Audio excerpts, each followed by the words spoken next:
All right, well, people are trickling in. We have Rudi and Jules with us, who, just to give you a quick background, I'm going to ask you guys a little bit about yourselves, obviously, just because there's going to be many people here that may be new to the principles or just becoming aware of them. Mm, Um, Rudi, I've actually my deepening of the principles was because of his three principles movies.com. Is that what it was? Three principles hmm movies.com. And he had literally every single practitioner or teacher that I wanted to look at and learn from in one place. It was literally the Netflix of the principles. mm. And it was so incredible and so useful for me. And then I reached out to Rudi, and we ended up dialoguing and just became friends. And now his lovely wife Jules had chats with her while she was brushing her teeth, just hanging out down to earth. Both very incredibly down to earth people, and just fun. Um, and I'm so excited to have you guys here. And I want to have you guys talk a little bit about how you guys got to the principles, and what it means to you guys, and then what we're going to discuss in a few with everybody. So if whoever wants to go first. mm. Do you want to go first? Oh, sure. Well, I'm brand new to the principles. I'm Jules. And, well, I was a single mom, and moving forward as a single mom of three, when my two older girls got a little bit older and my son, who was quite a bit younger, got to be about 5, I found myself homeless, actually. And I had was involved in domestic violence, but found myself homeless and then lost custody of my little boy. And at that point in my life, I just crashed. I felt as though I died. And something happened shortly after that. There was just a silence in the chaos of the thoughts going through my mind. And I couldn't explain it. I couldn't explain it, but for just one moment, there was a little bit of peace. And then a little bit more peace trickled in, and a little bit more peace trickled in. And I'm so grateful for this experience. I couldn't wrap words around it. I couldn't explain it. I had no idea what was going on, but I knew it was, though I was walking into the unknown, hand in hand with the always known, something that's always there inside each and every one of us. It's always there. It's forever. It's something that just never changes. And moving a little bit forward, a couple months after that, I was in this space of silence, and my youngest daughter was in a fatal car accident. And so, with this space and with this knowing, I was able to reach out to others and console them and sort of embrace this experience with love and just that knowing. But then afterwards, I couldn't explain it. A lot of people thought I was in denial. A lot of people that hadn't heard the principles thought I was in denial, thought that I was going to crash. Then moving a little bit forward, I found myself in Hawaii and found myself opening up these curtains to this community, to the three principles, to what Sid taught or what Sid spoke of, pointing to the space that's within us all, that beautiful space of silence, that presence that's always there. And that's how I'm here. And I want to do everything I can to wrap words around that experience. And the principles has just really given me the vocabulary to do so. Um, and yeah, that's what we're doing. That's my Beautiful. story. So it's an honor to be here with each and every one of you. It's beautiful. Thank you. Yeah, thank you, Jules, for that. And what was it? A book? Was it a video you saw? What sparked you to even look in that direction? Just, I mean, you have such an incredible story. You don't hear stories like yours too often, honestly. And so, Um, I met Rudi at I guess you could say an elder of the principals. She's a good friend of mine, but I met through a mutual colleague, and I saw one of his videos, his little animations, and that's what sort of described what was going on inside of me. I wanted to, at that point, I wanted to learn more, because I thought, with this vehicle, I can share this with the world and I can help people. It's just, it's hidden in plain sight. And yeah, so it was Rudi's animation. Because at the time you had it was literally hundreds of people Facebooking you, didn't you? You were trying to find words to explain it. Right. Something went, Thomas Rhett dedicated a song to my daughter, and that it went viral, and after her accident, and that brought a lot of people to my Facebook page. But I approached them not as a grieving mom, but as somebody who wanted to tuck their hearts in, but I couldn't explain why or how. So they were following me. And then I met Rudi, and it opened the doors to the principles. And now we utilize this beautiful understanding that each and every one of us possesses to help those people, to help them.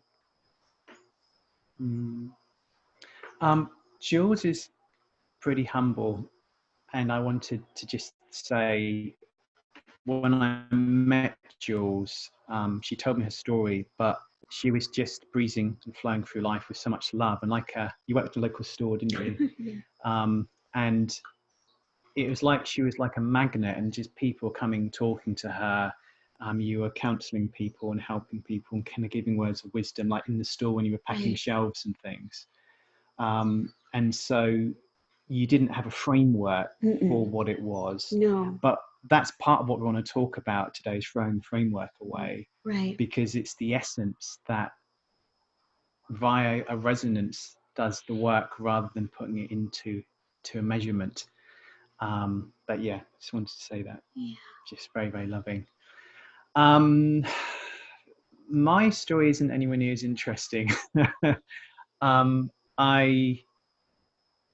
Similar background, just very, very briefly. I grew up with kind of domestic violence, aggressive dad, alcoholic mother. I remember being, as a child, so terrified I couldn't scream. I don't know if anyone's ever experienced that, but you literally can't scream because you're so terrified. And just a lot of stuff went on when I was younger, which I think kind of closed your heart, because I think often when the outside world is difficult, you kind of protect yourself. You put on plates of armor, plates of ego armor, and it's protection. It's not a bad thing, it's just what we do to survive. And so at the time, I remember being a young man, and my religion was atheism. I did not believe in anything spiritual. I did not believe in a God. I thought anyone that talked about this unifying field or this presence behind life was seriously deluded and messed up in their heads. I was so angry that I used to take out my aggression on in sport and in punching holes in walls. I never took it out on people like my father did, but I took it out on inanimate objects. And then completely spontaneously, when I was 20, I was visiting my sister in New Zealand, first time I've ever been on an aeroplane before. And there was just an experience, a wordless, unexplainable, inexpressible experience, but you could label it a oneness experience. And it blew my heart open, and I realized the truth of what is, and it was fundamentally love. And when we talk about love, it's not from a good idea or what we've heard, it's from a direct experience beyond the personal. So anyway, after that, like Jules, I was trying to be able to put it into words. I mean, how do you talk about this? So I studied everything from mindfulness meditation to Qigong to neuro-linguistic programming to clinical hypnotherapy, timeline therapy, psychology. And in all of those measurements of the measure list, I got more and more lost and more heady. And then came across the principles about 17 or 18 years ago. And then it kind of started to make sense. Then it made more sense as I went through. Then all of a sudden it made complete sense.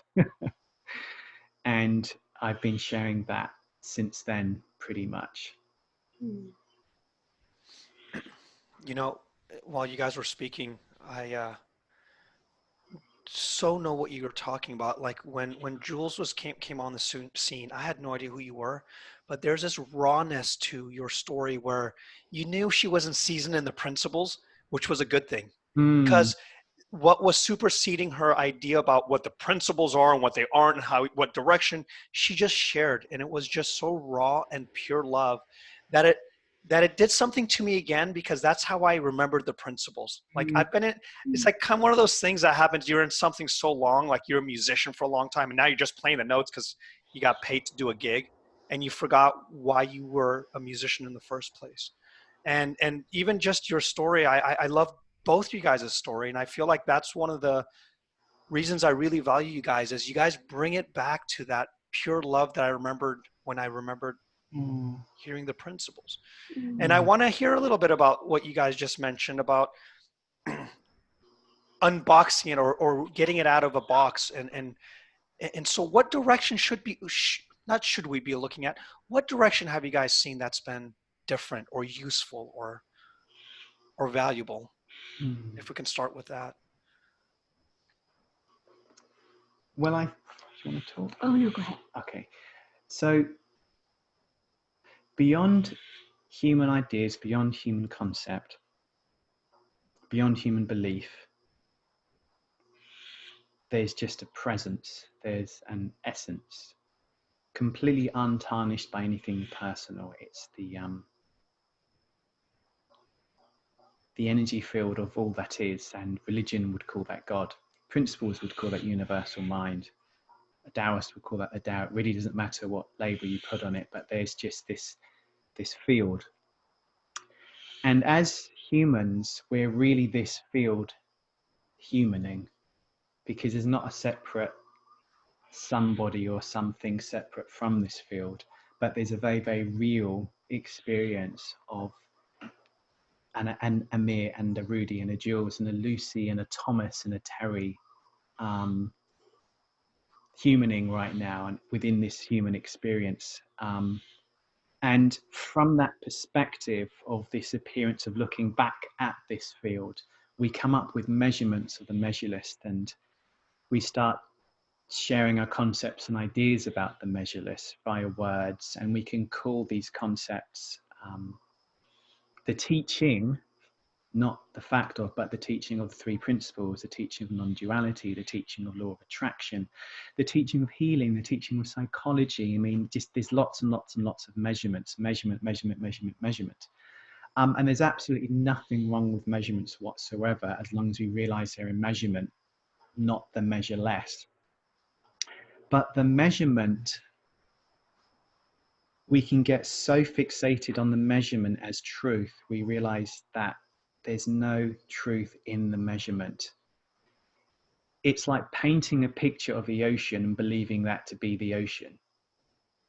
When you're standing or you're submerged in water and you feel the sun on your face and you feel the waves moving your body around, it's very different to looking at it on a postcard or a picture. And I think for both of us, there's been a throwing away, so to speak, of the measurements to point back to the essence of what is. And it's so mind-numbingly simple. And I'm sorry, this sounds, I don't mean it to sound all woo-woo, but it's just love. Like it's no more complicated than that, because the original experience I had and numerous experiences I've had after that is that the makeup, the presence behind everything, as a human, we get to experience that resonance as a feeling. It's a feeling, and that feeling could be labeled as love. I don't know whether it is love, but as a human, we get to experience it as love, because love is outside of time and space, meaning you can forgive, you don't hold grudges. Love isn't dependent on a person or a situation to happen or not happen. Love just is, regardless. It's completely unconditional, meaning there's no conditions it can't handle. And love is, it's a force of creation, and before creation, it spins galaxies, it rotates particles, but it also pops in our head as a loving thought, and we get to feel it in our bodies too. It's a state and it's an emotion, both at the same time. And when there's this feeling of that, you don't have any questions and everything makes sense. And you don't need to have a big discussion about it on Facebook and put it onto all kind of measurements and words and dualities. The ultimate non-duality is love, because when there's love, there isn't judgment. There's no two-ness of a here and a there and a me and a you and a this and a that. There's just what is, and what is love. It's outside of time and space and matter. And one of the things I really got from training with Sydney Banks many, many years ago was that man exuded love. He was like this fire. You come in on a cold night and there's this blazing log fire and you put your hands and it warms you up. He exuded love. And I remember him sitting on stage talking, and he was holding hands with his wife, and the love they had in their eyes for one another, the love that he shared when he came off stage. And yes, Sid, one of those inevitabilities is that we fall in and out of seeing love, and we can get egotistical and you can get angry, and me too. I do that all the time. But there's always an underlying presence of what's true, and to me what's true is love, and everything else is kind of an idea and made up. I don't know how you want to explain That's that. beautiful. Yeah, this life essence that Rudi speaks of, this love, is forever present. Our experience that sort of dances on top of that is dependent on that life essence. We have our highs and lows and ups and downs. We have our tears and our laughter, just as nature, just as the fall brings the falling of the trees, and the spring brings the new leaves. I remember looking down at my daughter's physical body and feeling this love, this honor that I got to raise her. I got to carry her in my tummy. And holistically, this is what it's all about, the here and now, the present awareness that we all are. It's the what we are, whoing, the human, the consciousness humaning. I want to help people embrace their humanness. I want to help people embrace their tears and know that holistically, that's what we are. Yeah, well, to put a measurement on what Jules just said, there's what we are. We call it, we just made this up. There's what we are, which is pure consciousness. And there's who we are, which is that consciousness humaning, which you'd call an Amir personality or a Rudi idiosyncrasy.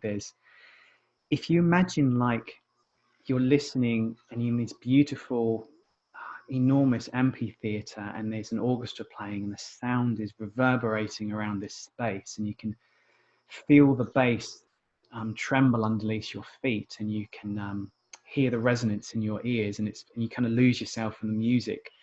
The resonance is pure consciousness, but within that resonance there's the flute and there's the piano and there's the violins. Like, we're all strings within a larger resonance. And there's not just the resonance, there's the resonance and there's vibrations within the resonance. There's consciousness and there's consciousness humaning. I guess we don't separate consciousness from the human experience. No. We see it as an inseparable oneness. Right. And if we didn't think in duality as far as the two and a me and a you and an us and a them, it wouldn't be possible for consciousness or God to be experiencing itself as a human. It just wouldn't be possible. So we don't see it as a bad thing. We don't see it as something that we need to fix or do anything with. We don't see it as an illusion. We don't see consciousness as true and the human experience as not true. We see all of it as one divine power dancing in and out of apparent form. And the resonance behind all of it is love. It's a boundless love. And I remember after my experience, where my heart cracked open, I heard somebody crying, and this person was weeping and weeping and weeping, and there was a coming out of the experience into my body again, and I realized it was me. And I was the one crying, not through sadness, but there's such an overpowering majesty of this resonance behind life that your physical body sometimes can't take it. It's such a deep feeling. Happiness is very much overrated, but I guess true universal good feeling for ourselves and others is a much deeper resource, and I think one that can get so lost in all the structures and the words and the measurements of this.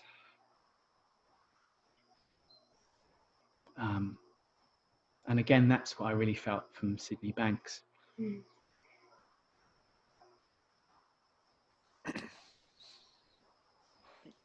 know, it's funny when we're having these conversations that you start to become very self-reflective in a very calming way. And just on Monday, when I was at the recovery center, I asked one of the members there, what's been useful about what I've taught?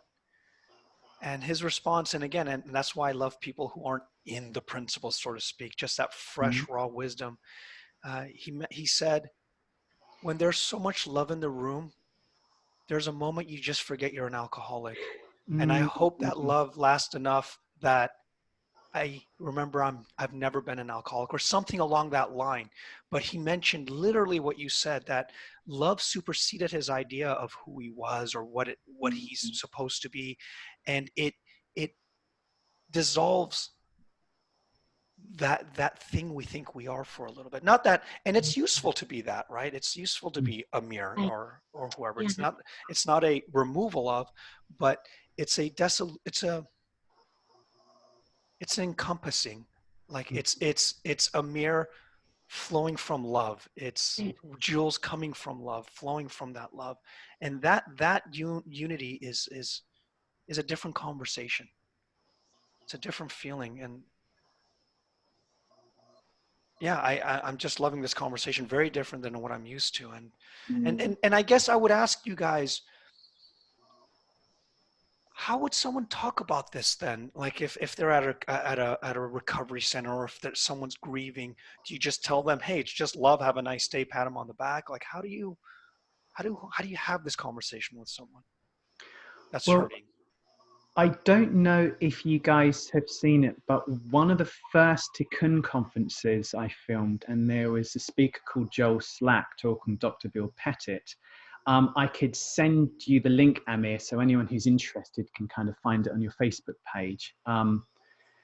But so Joel Slack was talking about how all these things happened, and he ended up in a mental health clinic, and he was literally catatonic. He was in such a bad way. All he could do is hug his knees and rock back and forth.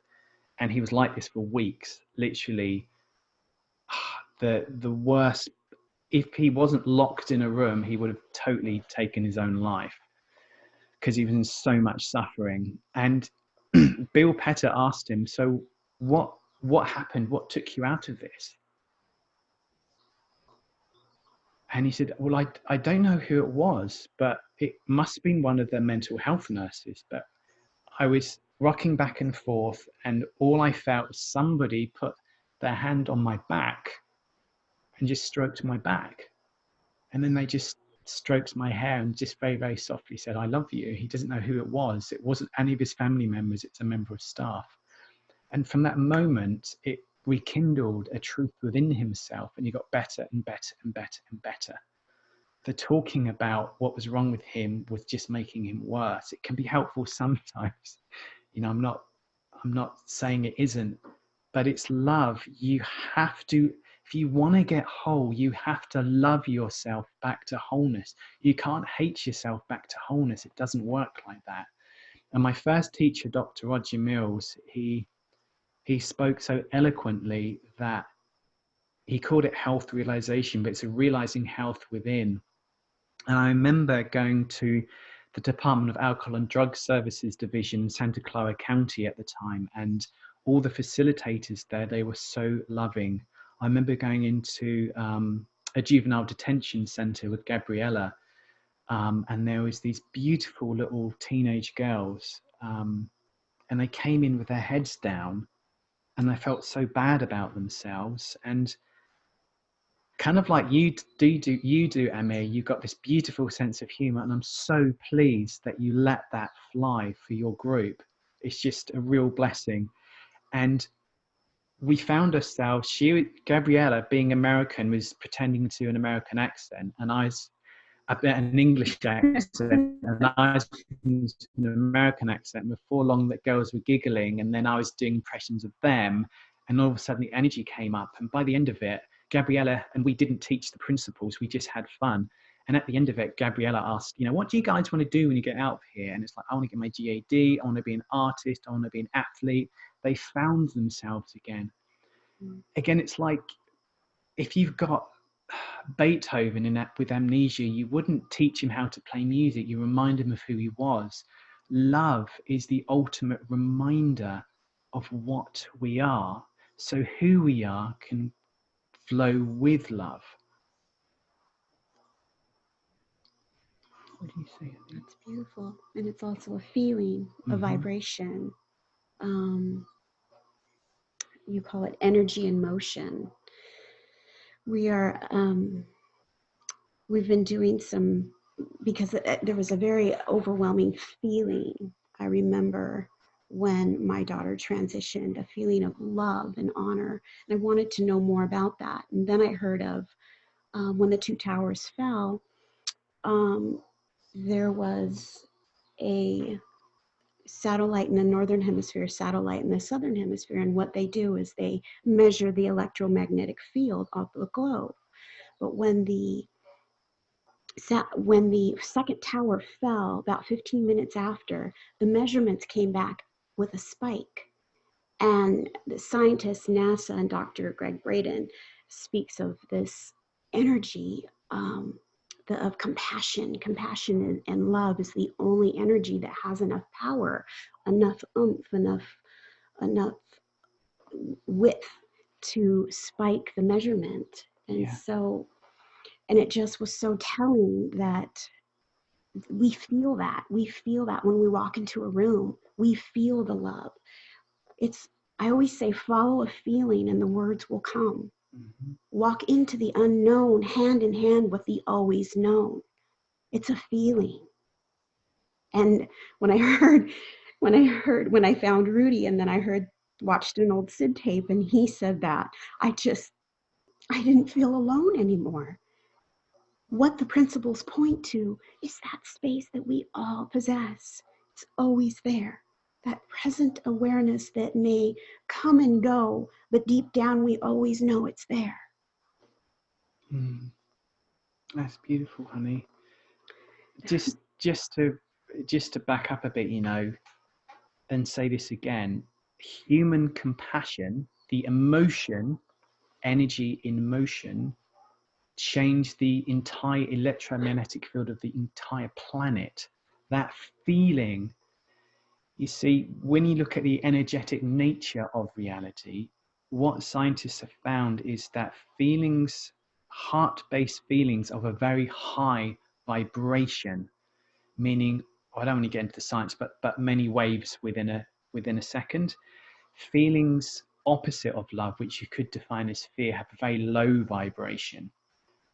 Now, these feelings reverberate into this, out into this world, because really there isn't an in here and an out there. We're in one field of consciousness, pretending that there's an in and an out. And so when we see it from a different perspective, again, like we talk about this, but the Maharaji effect, where a group of people get together and they get into this state of compassion, has been shown and replicated a number of times with statistical significance that it affects the entire locality that they're in. In fact, one of the studies they did in Washington, crime went down 34%, hospital accident visits, road traffic accidents. Love just isn't a feeling. It's A force of nature. It's a force of nature, and we are nature in human form. And this force of nature has an effect. And we don't really know how powerful we are. The most powerful thing in the universe is love, because love is the only thing. It is the makeup of the universe. And all global issues and problems are because of a separation, an apparent separation from that state. Because as you guys know, when you're feeling loving, you have clarity of mind, you act kindly, you put others before yourself. That is a natural implication of the state of love. You don't even have to think about it.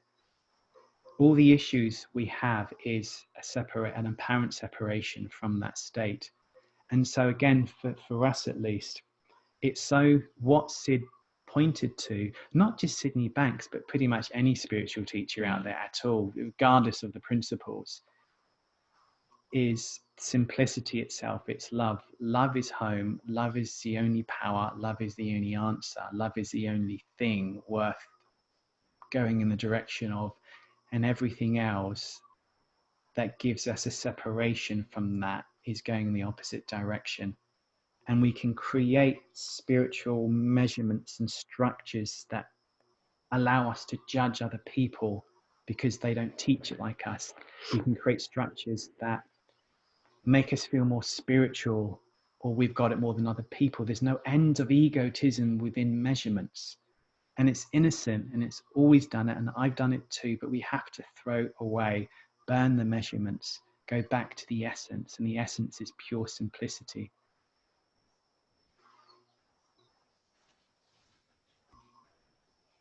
If anyone wants to raise their hand, any comments, any questions, if you want to join the conversation, feel free to raise your hand now or at any moment.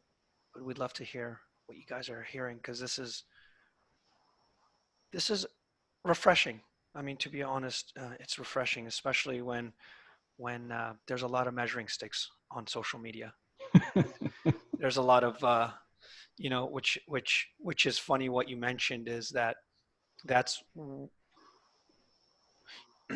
I think it was Alan Watts who said it's like someone builds a building halfway done, and when they say, well, why didn't you finish the rest? They say, we ran out of inches, right? Like inches doesn't exist in that sense. But in the same way, like we do that with our spirituality, we give these measurements, and then we say, well, I just don't get it, I guess, because I ran out of spirituality. And you don't, it's not it's from a conceptual point of view, you can run out of inches, I guess, but there's no inches out there in that respect. And returning to love reminds you that you're not working with inches. You're not working with what you think can run out. You're not working with things that are temporary.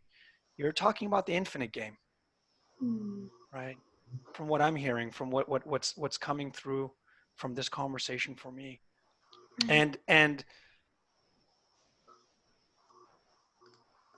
when someone asks me, I've done 440 talks now at the Recovery Center. How do you come up and have a talk every time? And it came to me to say, well, love brings forth the effort, not effort brings forth the love. In other words, talking spirituality all day doesn't bring me closer to spirituality. It brings me closer to having great conversations and arguments and disagreements. Mm-hmm. And what you guys are pointing to, correct me if I'm wrong, is beyond the measurements, there's something really happening that's big. That's big. That's life. That's love. Yeah. I know. We run facilitator training, and we don't teach people to teach the principles. We teach people to share from the principles, from the space. It's the space you come from rather than what you say and the measurements that you teach. Of course, talking from the measureless needs a kind of a measurement to put into words, obviously, but like our students feel free to follow any spiritual teacher. If they want to meditate, they meditate. If they want to, there's no control. There's no telling them what to do, what not to do. We know that within everybody, and again, what I got from my first teacher, Roger Mills, is that within everybody is this essence, and this essence knows. I know when I first started, I used to meditate, and I found it so helpful. And I was told not to meditate, so I stopped meditating. If the principles, the fact of the principles are a description, there shouldn't be a what to do and what not to do, because the description doesn't do that. It just describes the nature of something. Beautiful.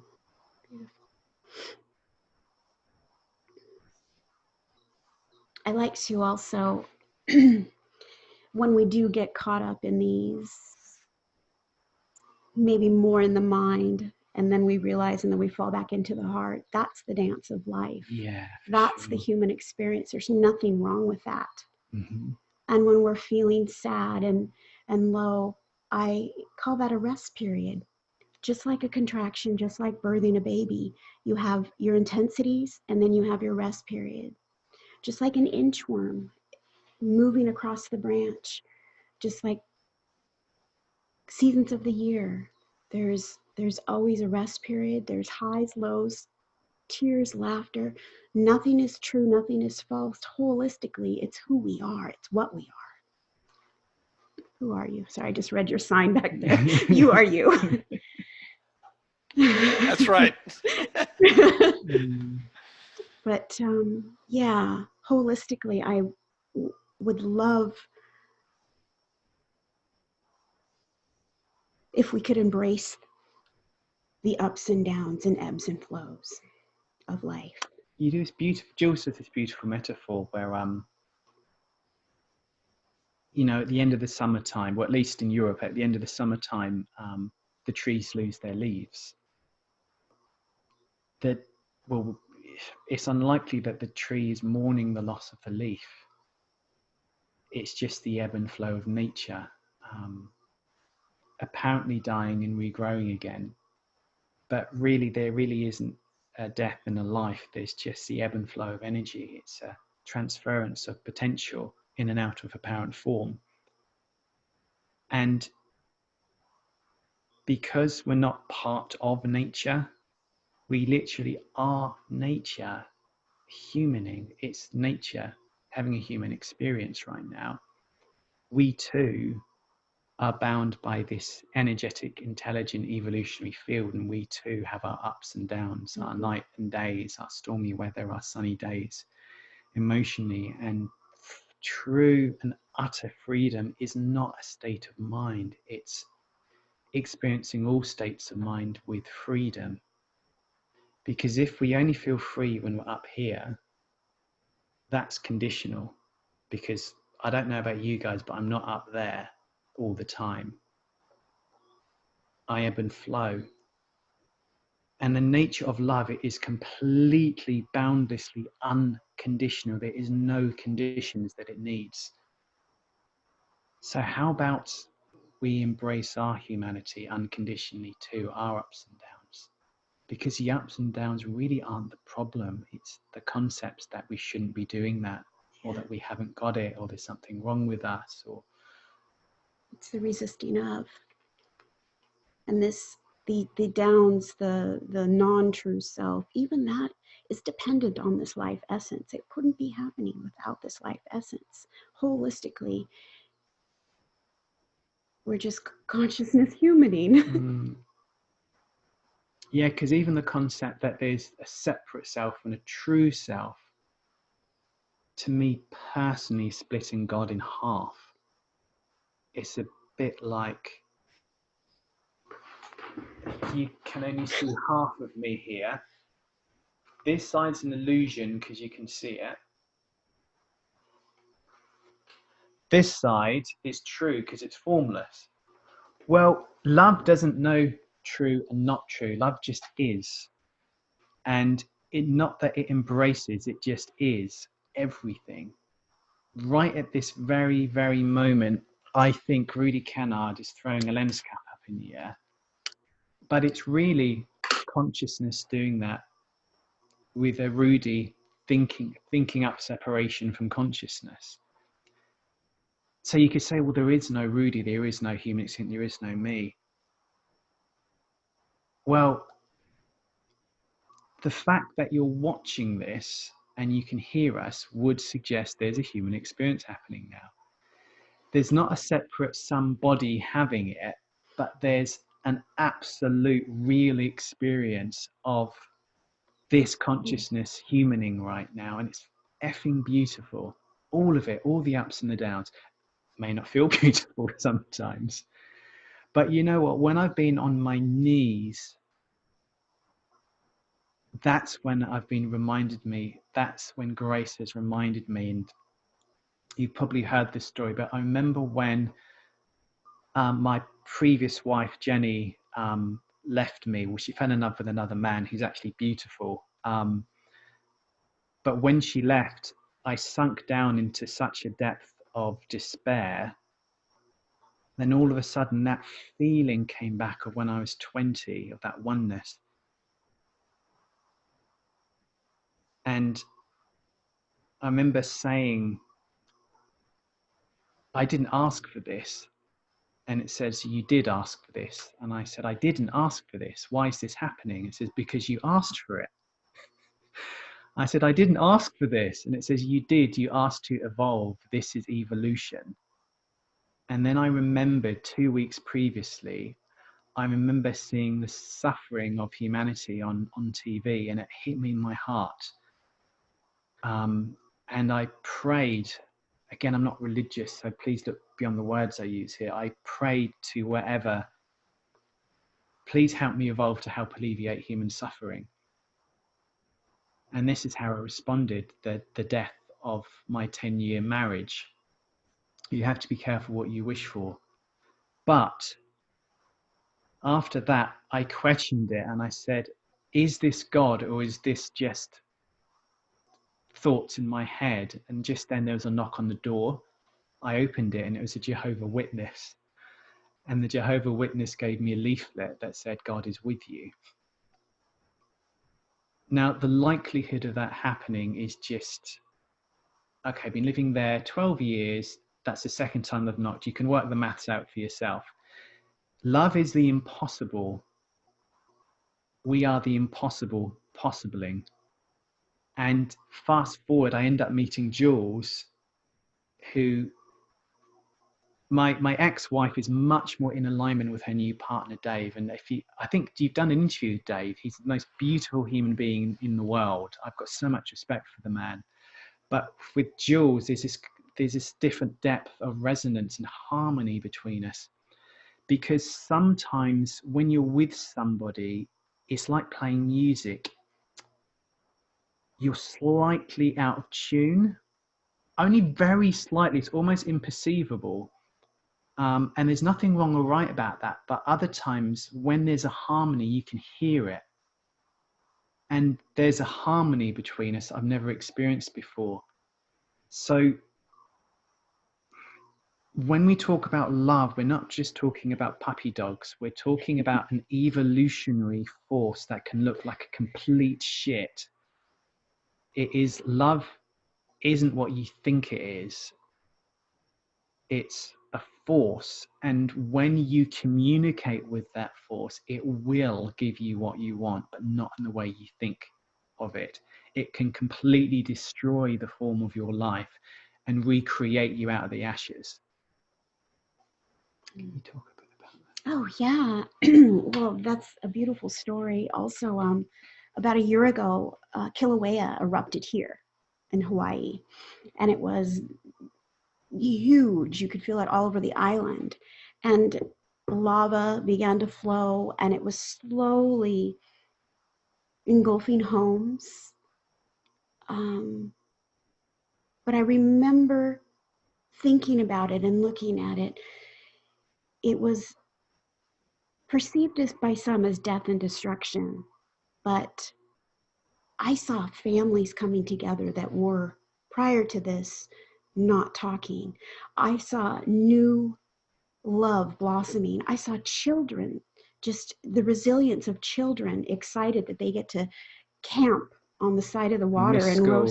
miss school and roast marshmallows. I saw new earth being birthed, new beaches. And then shortly after the volcano, I saw brand new ohia trees just blossoming within the lava. And I just see that as love unfolding. And to some, when you're in the middle of it, it seems like death and destruction. But now looking back, I have met so many people, and I've met so many people that have met so many people. A couple people got married, and there's a new baby being born. There's actually lots of babies being born.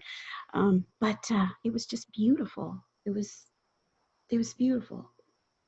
And the response to the community as well. Yeah.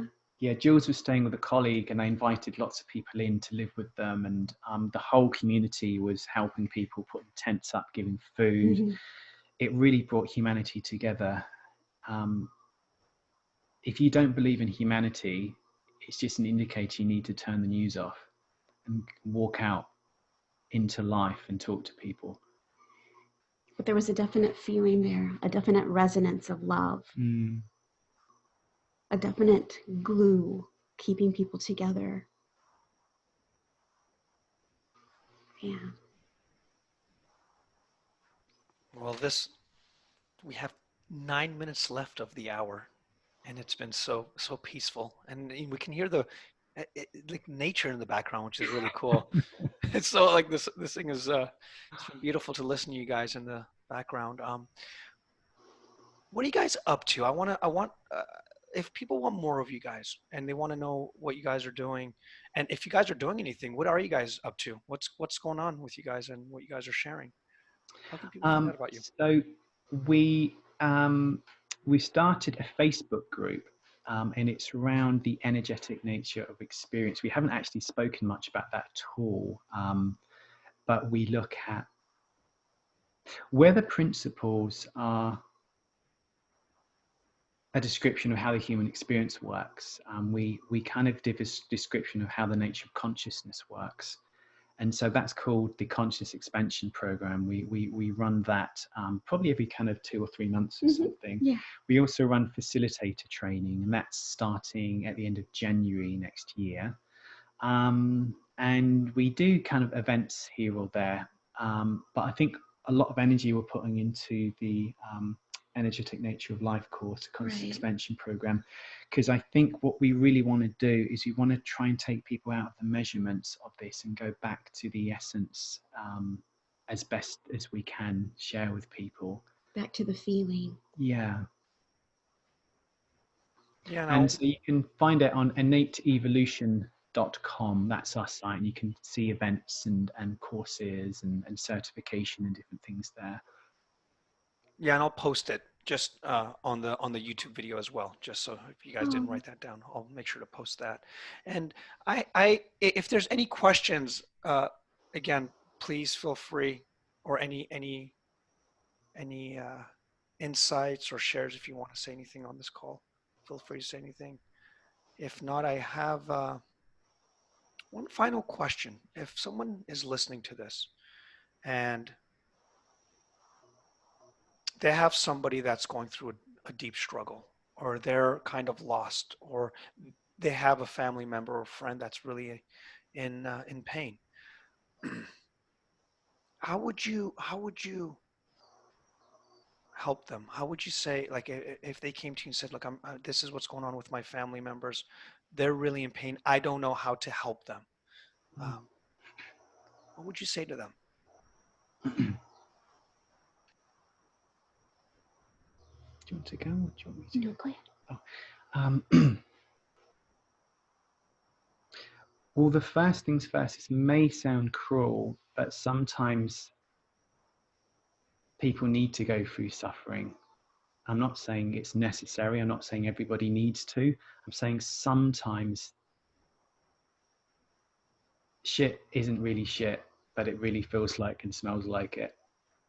So there's that. And the second thing is that you can't help anybody if they don't want to be helped. You're just going to bang your head against the wall and you're going to get a bloody head. For me, outside of advice or helping or not helping, there's a space, and that space is unconditional freedom and it's love. And you being in that space when you're physically around them would allow them to absorb your resonance in a sense, elevate them, and then they're more open to helping themselves. When people in a low state, they generally don't want to be helped. When they get a little bit higher, they're open to being helped. So if people are open and willing to be helped, the only space is love. One quick story. Myself and my brother had never really seen eye to eye, and my brother went through a lot of suffering when he was younger, and I was always trying to fix him or give him a new technique or listen to him and tell him what I thought he should do. When I came across the principles, I remember coming back from a Sid Banks talk and I was so quiet in my head. I was managing to drive and talk, but there wasn't really anyone driving or talking. There was just experience happening. And I remember meeting my brother. My brother was crying. He was in a terrible state. And guess what happened? I just listened to him and I empathized with him and I felt him. And he got better. He talked himself out of his mental rut. And then he started crying again. And I said, Dietmar, my brother, Dietmar, are you okay? What's wrong? And he said, that's the first time you've ever listened to me, Rudi. And he said, I love you. Mm. And I thought, shit, I've been a coach and I can't listen to people. Because listening isn't what you say, it's the space that you allow in. It's the heart. The heart is the best counselor, and it's wordless. It's a state of being. I don't know what you'd say. That's beautiful. To anybody that's listening that feels broken or lost and alone, is you're never broken, you never have been, and you never will be. And you're never alone. But there's a dance of life. At times when we're at our lows, it's confusing and chaotic. But with quietness, it will pass. And to anybody that has a family member going through that, just be present with them. Be present with them. Listen and share your love. Resonate love. It does amazing things.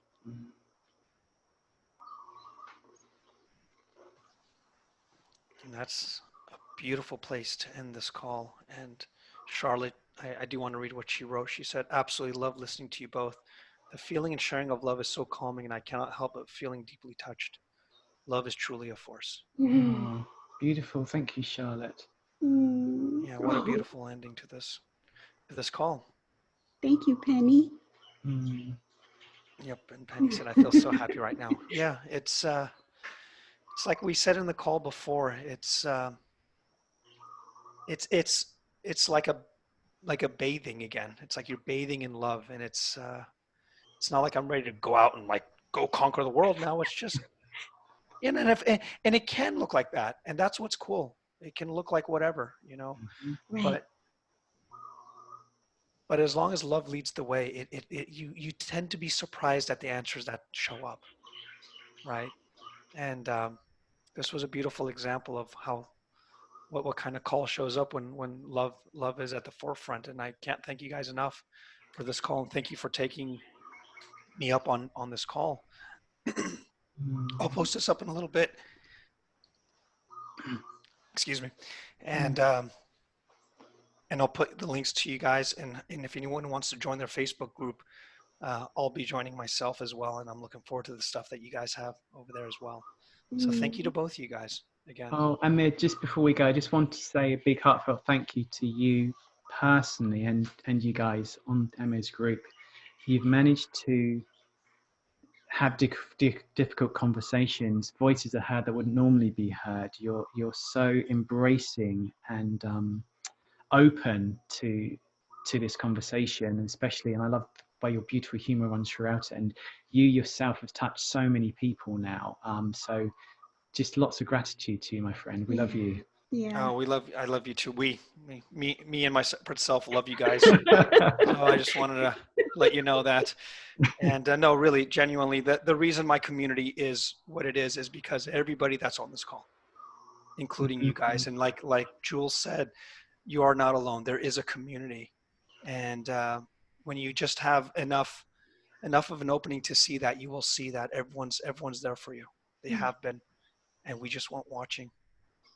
And on that note, folks, thank you so much for everybody again, everyone that joined us, everyone that listened, and Jules and Rudi, you guys are some of my favorite people, and I love you guys, and thank you so much for coming on. Thank you, my friend. Thank you to everybody. And we'll put it on. Thank you so much. We'll put on this view and have a hello Thank from you. everybody and a goodbye. Oh. Cheers, guys. Thank you for being here. Thanks for your comments. Have a wonderful day, everyone, and we'll have this up soon. Take care, you guys. Thanks. Bye. Bye. Bye. Bye. Bye. Bye.